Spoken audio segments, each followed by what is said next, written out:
welcome to Mock the Week. I'm Dara Breen. Joining me this week are Andy Parsons, Angela Barnes and Josh Widdicombe, Ramesh Ranganathan, Hugh Dennis and Miles Jupp.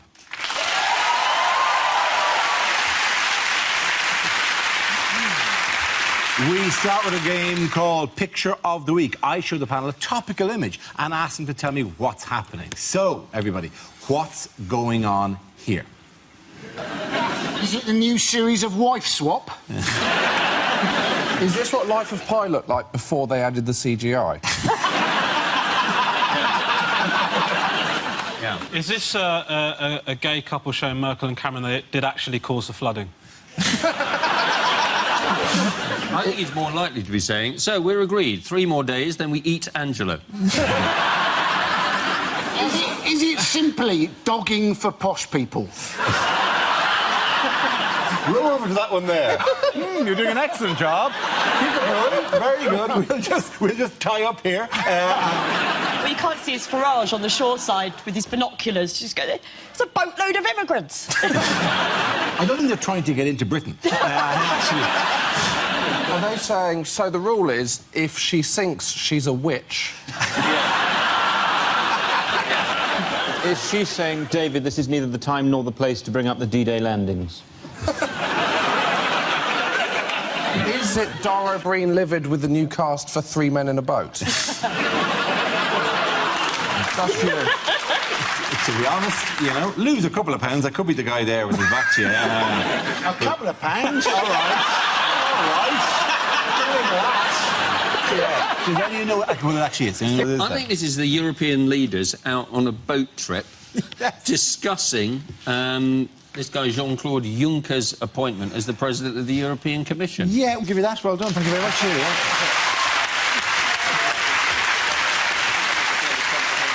Yes, this is a picture of David Cameron lobbying European leaders to block the appointment of former Luxembourg PM Jean-Claude Juncker as the new President of the European Commission. Cameron continued his offensive this week, demanding an unprecedented vote on Juncker's nomination. The reason that we don't want him to be President is because he's a federalist, which are people who like Roger Federer. And their time has passed. Yeah, their time is over. We're not interested, we're not engaged. I think they should combine the election of the leader of the European Commission with the Eurovision Song Contest. So, How is combining 2 things that we're not interested in going to make it more interesting? I think this guy would make a terrific president of the EC. Or a bad one. It's really difficult to make this both an interesting story and an interesting opening round. Hey, everybody, finally the chance to do all those jokes you wanted to hear about the 19-year president of Luxembourg, Jean-Claude Juncker. yeah, say wanker. We're all Doesn't Cameron need a candidate to replace him, to say that Europe does love, like Mr. Bean or David Hasselhoff? Or... Yes.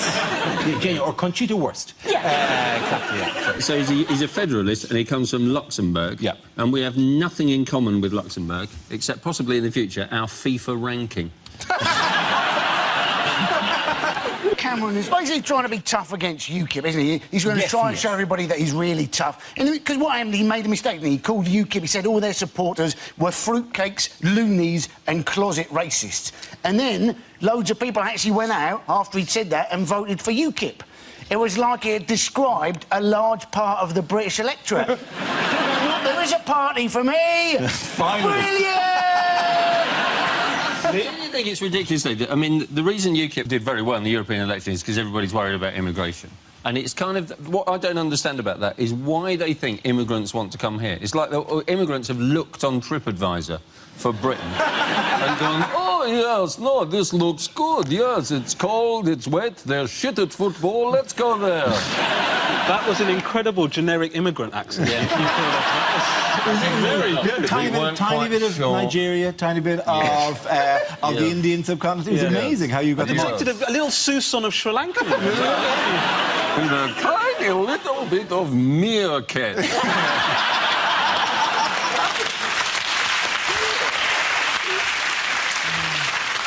In other news, what has David Cameron claimed he can't get on holiday? Oh, this is the idea that he can't actually get mobile phone reception when he's on holiday in Cornwall. Said that he couldn't actually hear President Obama on the phone once. And you're thinking, surely that's just Obama, isn't it? Going, oh, I can't be asked to speak to Cameron. I'm losing you, David. I'm losing you. Bye. It's a very kind of terrifying situation that World War III could break out, but David Cameron would not know and be at the Penzance Otter Sanctuary. Shall we invade Iran, David? Sorry, I'm at Trago Mills doing my shopping. Yeah, that's good West Country knowledge. That's excellent West Country knowledge. Have you been to Trago Mills? I've never been to Trago Mills. What is it, please? It is a shop. Thank you. It's a shop halfway down the A38 that sells cheap carpets and sports equipment, and it's also made to look like a mock Tudor castle, and it has peacocks roaming the grounds. Trago Mills sounds like a bad guy from a Bond movie. You have crossed me once too often, but you will rue the day you crossed Trago Mills. I have cheap carpets and conservatory furniture.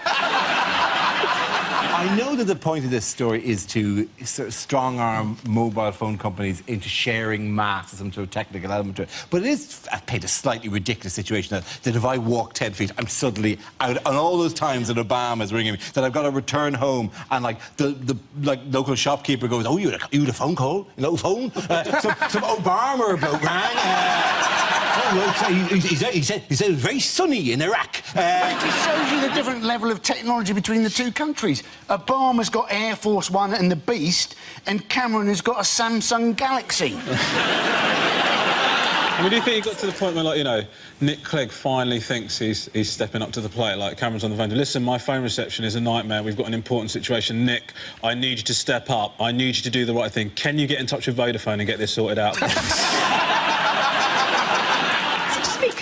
Just call him on the landline. Yeah. That does seem... You seem to have cut through the many levels of the story quite easily. I wonder if he's on holiday with his family, it might be that he doesn't want to give Obama the landline number in case his mum answers.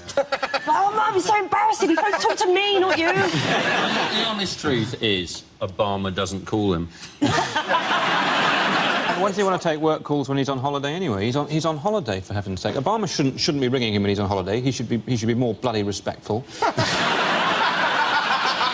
And secondly, we don't want him to be answering work calls. When he's on holiday, he needs to relax and get himself into the right sort of state of mind for running the country. You don't want him to be sort of making important phone calls about policy at the same time as he's trying to prevent his children squeezing sun cream into the car radio or something.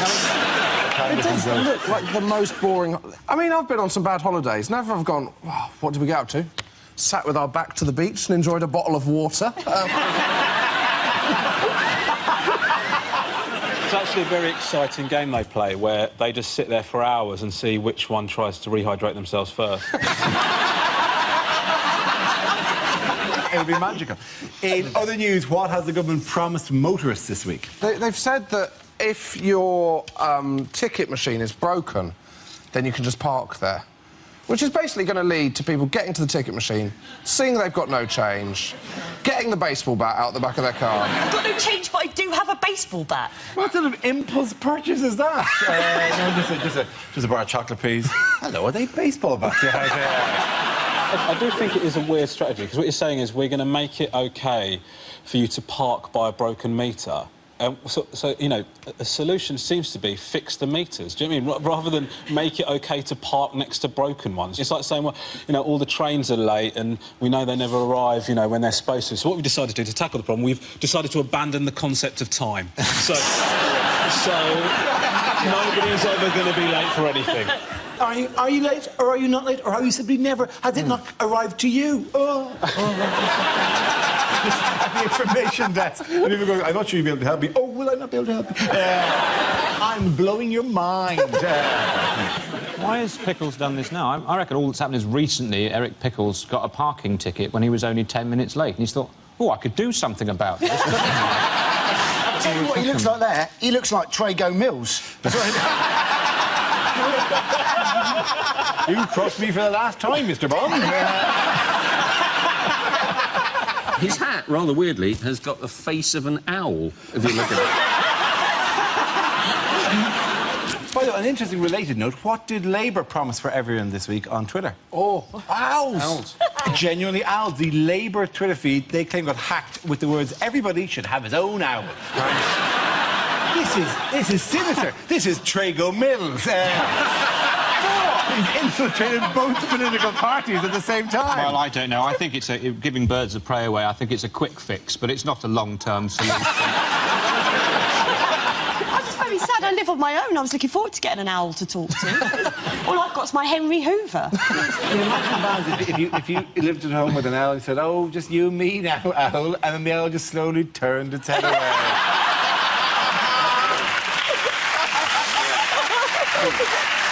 OK. At the end of that round, the points go to Josh, Angela and Andy. Now we play a round called Mock Them Up and Throw Away the Key. This game involves Romesh, Angela and Josh, so if you could make your way to the performance area, please. This round's our stand-up challenge. I launch a wheel of news, and wherever it chooses to stop, one of our performers must step forward and talk about that subject. OK, here we go. Let's spin the wheel. The first subject is food. Who wants to come in on that? Josh. I'm not a fan of people that are pretentious about food, the kind of people that pretend they like dark chocolate. And by that, I mean anyone that claims to like dark chocolate, because no one actually likes dark chocolate. No one's eating normal, nice milk chocolate going, well, this is good, but I wish it tasted a bit more like paracetamol. All this pretentious. I went into a cafe for breakfast the other day. One of the things they sold on the menu, toasted bread. That is called toast. What are my other options? Flaked corn topped with the juice of a milked cow? Maybe I don't know what people want from food. I was walking along the street the other day. A van went past. On it said, "Waitrose, do you like your bananas green?" And I thought, no. No, I'm not a huge fan of diarrhoea, no. I don't like my bananas green for the same reason I don't like my chicken Kiev's dangerously underdone. And now you go into Waitrose, all they have got is green bananas. You go, am I the only person that's ever bought a banana because they want to eat the banana? Someone else go, oh, I think I'll fancy a banana in about 7 days. Better go out and buy one now. Can you come out tonight, Steve? No, I've checked my diary, I'm eating a banana. And all they do is sell them in bunches, so basically what I've got is no bananas for 7 days, followed instantly by far too many bananas all at the same time. Well done, Josh. OK, let's have the next topic. The subject is health. Who wants to come in on that? Angela. Yeah, I am quite a sickly person. My own mother once said, Jesus, Angela, if you're a dog, they put you down. That's...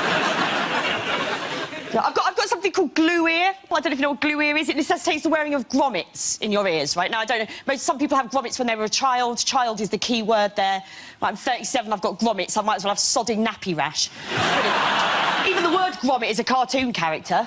You don't get that with adult procedures, do you? My grandmother, she's had a bilateral hip replacement. She hasn't had a double SpongeBob. Grommets. Right, and they're inconvenient as well. They're inconvenient because I love swimming. Like, I can't get my ears wet, so I have to wear a swimming hat. My mum bought me a red one because she said it would just look like your hair. It doesn't. No, I look like a Lego version of me. And that's not even the worst of it. Right? That's the worst of it. Twice a year, I have to attend something that's called the Glue Ear Clinic, which takes place at my local children's hospital. You have not known humiliation until you've been a 37-year-old woman sitting on a plastic toadstool, thinking for old Mr. Men comics, waiting for a nurse wearing a Peppa Pig apron to call your name, or 10 sets of parents stare at you wondering where the hell your child is. On the upside, though, I do have the world's largest collection of Brave Girl stickers, so it's not all bad. One of the side effects of having glue ear is my eardrums burst quite frequently, right? And that's not pleasant. It's pussy, it's messy, it's oozy, it's bloody. It's horrible. It's not very nice. It happens to me all the time. Happened to me once during sex. I know, disgusting. Although it was quite entertaining to see the look on the gentleman in question's face as I saw him think to himself, oh, my God, I've actually shagged her brains out.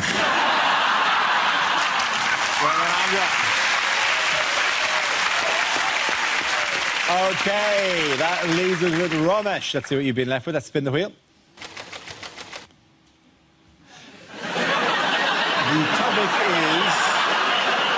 The topic is animals. I'm into animal rights, actually. I recently watched this film Blackfish, which is about this killer whale that ate 2 of the trainers at SeaWorld, killed 2 of the members of staff at SeaWorld. And it's an interesting film, but I do have some issues with it. You know, one of the things they say in the film is we call them orcas. Some people call them killer whales, but these are beautiful, beautiful orcas. We call them orcas. This one killed 2 people. Right? That's a killer whale, right? He lost the right to be called orca when he slaughtered 2 people, yeah? And people are surprised by what happened. People are surprised by what happened. They say, oh, my God, I can't believe what's happened at SeaWorld. I can't believe that one of the killer whales tried to eat one of the trainers. Listen, that's not a surprise. I'm a vegan, right? If you make me dance with a sausage on my nose for long enough, eventually I will try the bloody sausage, right? I don't think that's a surprise. And the film is presenting obvious stuff. I was talking to an intelligent person about blackfish. He said to me, I can't believe what's going on at SeaWorld. It's disgusting. I can't believe they kidnapped them from the wild. How else did you think that they got them? Did you think there was some sort of recruitment drive? And the thing is, you know, is they want to set this whale free. They want to set Tilikum free because he killed 2 people. Because he killed 2 people, they want to set him free. I mean, that's the opposite of crime and punishment, isn't it? I mean, people say because he lives in such horrible conditions. Listen, people live in horrible conditions. We don't let them off for doing stuff. You don't say, oh, Derek here killed 6 people. We can't do anything about it because he lives in Hastings. Thank you very much, Robert. I'm going to give the point to Angela Barnes there. Adrian, come back. Thank you very much. Well done. The next round is called If This Is the Answer, What Is the Question? On the board are 6 categories. Angela, which category would you like? I'd like home news, please, Dara. Home news. Ah, blessed break from sport. The answer is 56 years. What is the question? Is it how long does it currently take to get a UK passport? Is it what the minimum prison sentence should be for anybody that takes their shirt off in the summer? I find it unacceptable. I remember, like, when it used to be hot days, my dad would open up the curtains first thing in the morning and say, the white people are going to get naked today.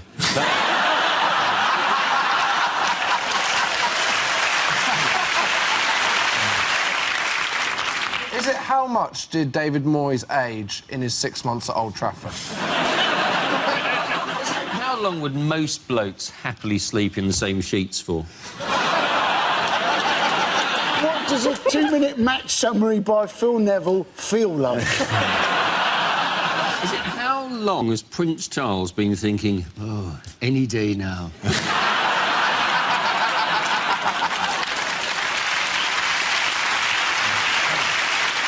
Is it how long could I hold a poo in if I shared a flat with Oscar Pistorius?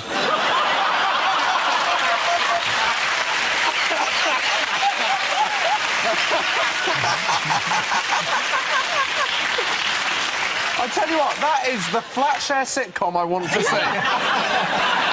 How long would it take to collect sufficient owls for Labour to honour their manifesto commitments? Is it how long since England were last eliminated in the first round of the World Cup? Absolutely. Thank you very much, Josh Winston. Very good.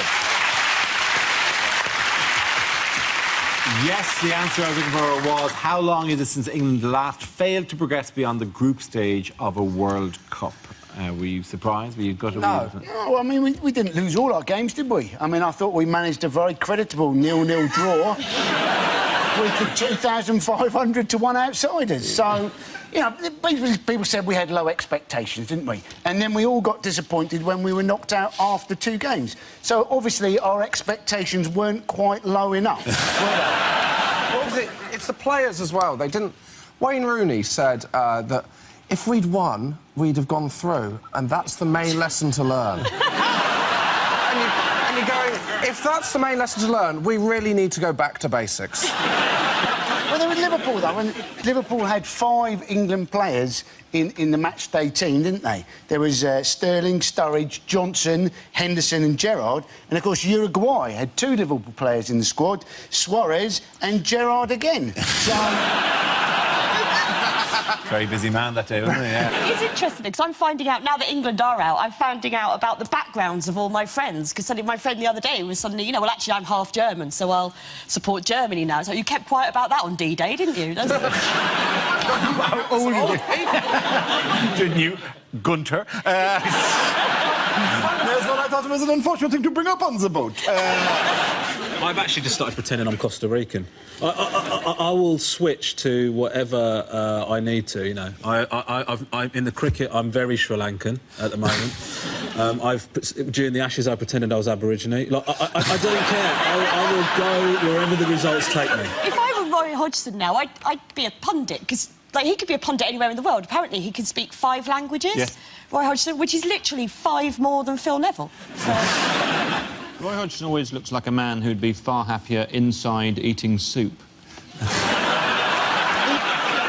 What did a lot of England fans find enormously irritating immediately after the matches? Reality. It was England footballers doing adverts. Yes. Things like the Carlsberg fan squad advert. Yes, there was a series of ads that people found there were complaints about, you know, Joe Hart and his dandruff, which, luckily, he's still beaten. Good man, Joe, well done. I said, why does that company, I'm going to give them the free ad, that company who does an anti-dandruff shampoo, which you all know, you say the word anti-dandruff shampoo, and bing, why do they even spend money? Who goes, maybe I'll have a competing anti-dandruff shampoo for my shampoo? Well, there's one company who makes it. Some of us, Dara, are still worrying about dandruff. It's an unusual put-down, isn't it? Because on the one hand, zing, I'm bald. But yet, on the other, you don't come out of it like a prince, has to be said. I'm not going to lie to you, I didn't think it through. Take that, bald man. Oh, you social loser. Yes, it has to be said that some of the England squad were probably not as well known as others. There was a young squad, a new squad. I mean, for example, there was this range of commemorative mugs that was brought out, and they were there on sale. And we're not making this up. And all the members of the squad, particularly Chris Smalling, the Manchester United defender. I cannot believe they put Theo Walcott's picture on there. It's mortifying, isn't it, actually? Yeah. That's Smalling, and for reference, a picture of... I hope there's not a mix-up, and Chris Smalling's now going to have to be the President of the United States of America. Well, what happens is, if he's going to get a phone call from David Cameron going, I finally got some service. I finally got coverage. What do we do about the Shia situation? I don't know. In other news, what might we be sending out via smartphones next year? Oh, this is a good one. This is smells. You can sell smells over your iPhone. Yes. It's brilliant, isn't it? If you fart in a meeting, you know, just blame your phone. You know, somebody sent me a farticon. I'll just turn that off, you know. You're going to say it's going to be great when Obama finally picks up the phone and goes, Dave, I can smell pasta. You in Trago Mills? We don't need it, do we? Like, it's this constant thing of, like, making things that nobody is... being on the phone to someone, I go, do you know what would make this so much easier to understand what you're on about? If I could smell you. There is a good use for it. For instance, if you're seriously into collecting your cheeses, you don't actually keep them in your own house. You keep them at someone who owns a cheesery, and you say, you know, you ring up and you say, how's my camembert doing? And he goes, well, I can let you know. And he goes and he records it and he texts you, you know, where, you know, you think, well, that needs another 10 years, that sort of thing. Do you genuinely phone up? Do you genuinely check on your cheese? No, mate, I'm improvising. I don't know how the other half live. At the end of that round, thank you to Josh, Angela and Andy. Now we come to scenes we'd like to see. So if everyone can make their way over to the performance area, please. I'll read out this week's topics, and then we'll see what our panellists can come up with. OK, here we go. The first subject is unlikely things to hear in a school assembly. It's your own time you're wasting, so please think twice about choosing media studies as an option.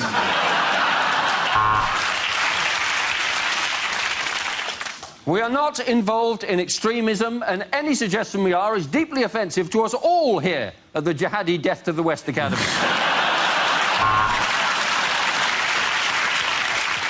Congratulations to the Year 7 football team who beat England. There are 2 new girls in the school today, thanks to Louise in Year 9, who's just had twins. New school rule from next term, there will be running in the corridors because we've had to sell off the gym. Just this morning, we confiscated a bag of cannabis and now we're asking all students to come forward if they've got Pringles.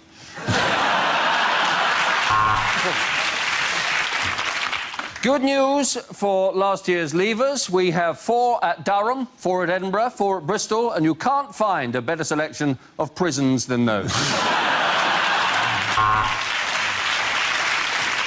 And now for show and tell. And here is Miles with his cheese collection.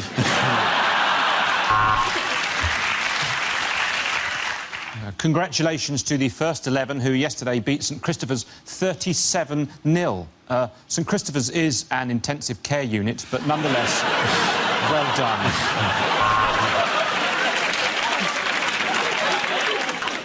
Well, I'm really sad to be leaving you as your maths teacher. I've got no idea why I've been made redundant because I've always felt that I've given 110%.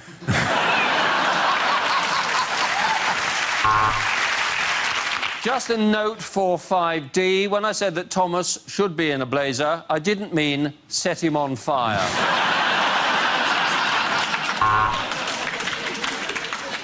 So, Ofsted inspection this morning, so burqas off.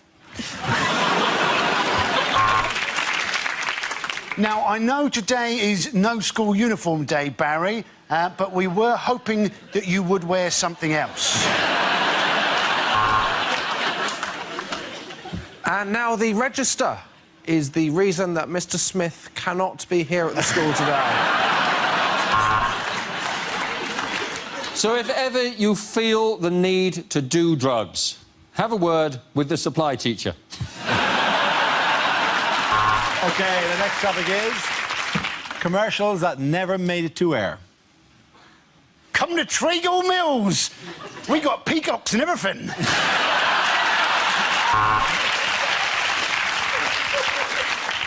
We've got surprises in store. The escalator's broken and the staff know fuck all.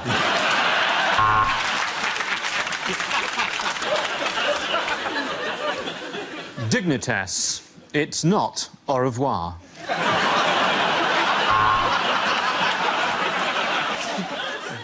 Have you had an accident that wasn't your fault and has ruined your life? Next time, use Durex. Try uniform dating, because with the way government cuts are going, pretty soon it could be the quickest way to get a policeman to your house in an emergency. If you can find it cheaper anywhere else, tell us and we'll burn their shop down. The DFS sale has ended.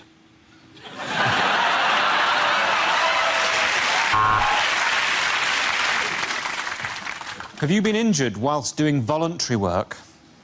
Well, it's your lookout, isn't it?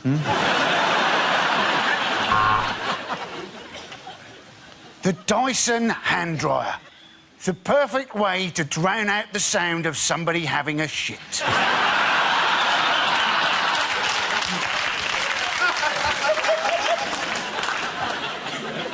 Papa? Papa? No, I'm sorry, Nicole, we've lost him.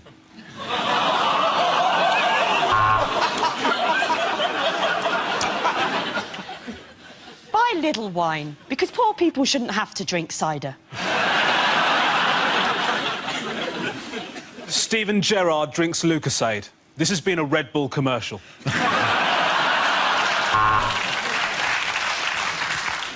News International. When you talk, we listen.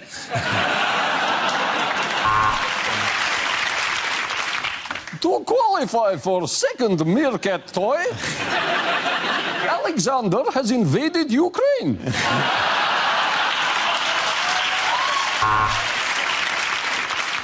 Milk. Try and forget it came out of a cow's tits. Have you booked Joe Hart to advertise your product? Have you paid for advertising space until the end of the World Cup? Then you may be entitled to compensation. At the end, the points go to Josh, Angela and Andy.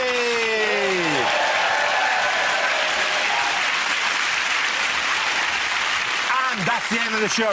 This week's winners are Andy Parsons, Angela Barnes and Joshua Whittaker. commiserations to Ramesh Ranganathan, Hugh Dennis and Miles Chuff. Thank you for watching. I'm Dara Breen. Good night.